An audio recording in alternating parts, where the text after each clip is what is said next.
Hi everyone, Paul here. It's been a while since I've made a ranting video. Are you ready for a rant? Here we go. I hate when people take advantage of artists. This is a recurring theme in my career, and I suspect for a lot of other artists out there too, and I think it's important for us to talk about it. Share what we've experienced, how we navigated through these situations. Maybe it will help somebody else. In 2015, I started working with an art gallery in Florida. We worked out all the terms of the arrangement by email. The gallery would be taking 50% commission on sales, which is pretty standard. I sent them several paintings. They sold a few of them, paid me promptly, and it seemed like a good situation. That's the problem with sleazeballs. You can't always spot them right away. Just recently, my husband Dennis actually was asking me about this painting that was one of the pieces I had sent to the gallery, and he just asked if I'd heard anything, if it had sold, and I hadn't thought about it in a while, so I went online and looked. I didn't have any record that the painting had sold, no correspondence from the gallery owner, no payments received, so I reached out and sent him a message through Facebook Messenger just asking about the painting, if he still had it, if he wanted to send it back. So he wrote back to me. I closed the gallery about 3 years ago, and we sold that piece easily 4 years ago. I contacted all of my artists who had pieces left in the gallery. Not true. I don't even think I have records of the pieces that were consigned anymore. Red flag! Could you have missed it in your records? Gaslighting! You check and I'll check my storage as well.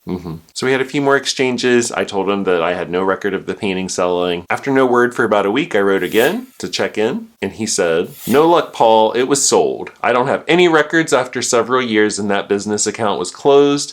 I wish you hadn't let so many years go by. It's all my fault. I never screwed an artist and always paid promptly. Just know that a collector is loving it somewhere, and let it go at this point." This is not some kind of Elsa Frozen bullshit. I am not letting it go, buddy. I wrote back and said, "I'm not letting it go. Here's what you owe me." And then he blocked me on Facebook. He clearly had no intention of paying me for this painting of myself, by the way. It was a self-portrait. He sold me and thinks I should let it go and just be happy that someone is enjoying it somewhere.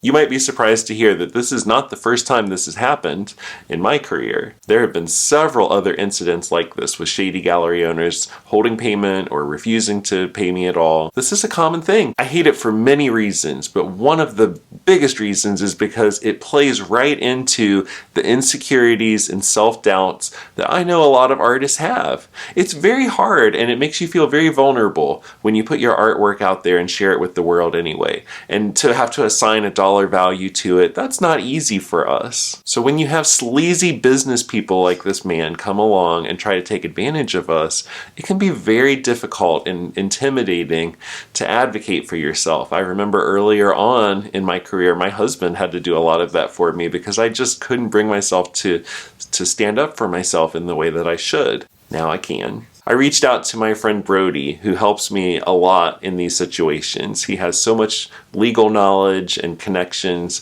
He's helped me a lot with copyright issues. And so I told him about the situation with the gallery and asked how I should handle it. He told me exactly what to write, and I wanted to share that with all of you because it worked. And if you're in a situation similar to this one, I strongly encourage you to do the same thing because you deserve to get paid for your artwork. So here's what I wrote. "I'm writing again to demand immediate payment for my painting, Time for Me to Fly, which was sent to your former gallery in November 2015, along with 2 other paintings that you have since sold and paid me for.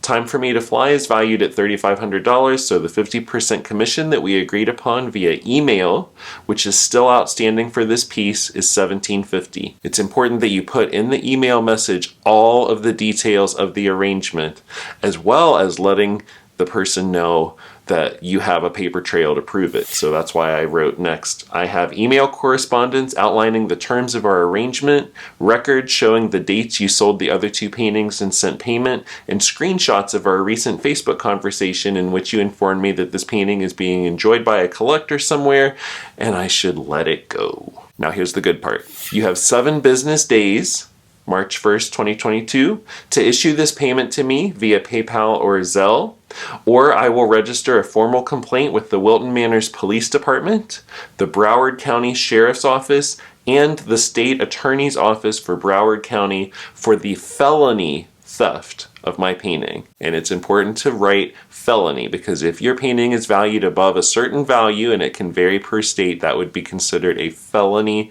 theft. I hope this can be resolved without the need to take these measures. And guess what? It was.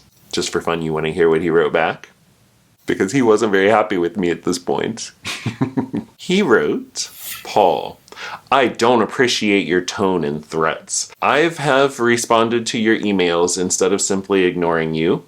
Not true, he blocked me. You have no leg to stand on. Also not true, or he wouldn't pay me. You neglected your work and had no consignment agreement with terms.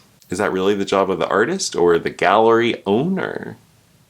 Any court of law would dismiss your claims, and counties and states don't deal with civil cases. Not true. I honestly don't know what happened so many years back. Maybe you should if you're going to own an art gallery.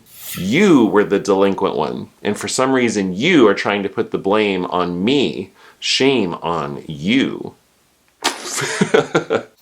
Here's the only part of this email that matters. I put a registered letter and check in the mail today out of common courtesy and simply because I can afford it and will take the loss as a business write-off. Interesting, since the business has been closed for 3 years according to you. Other gallerists would not treat you as fairly and you would have been dismissed like a fly buzzing around a turd. That's my favorite part because doesn't that sort of imply that if I'm the fly, he's the turd? Well, it's time for you to fly away.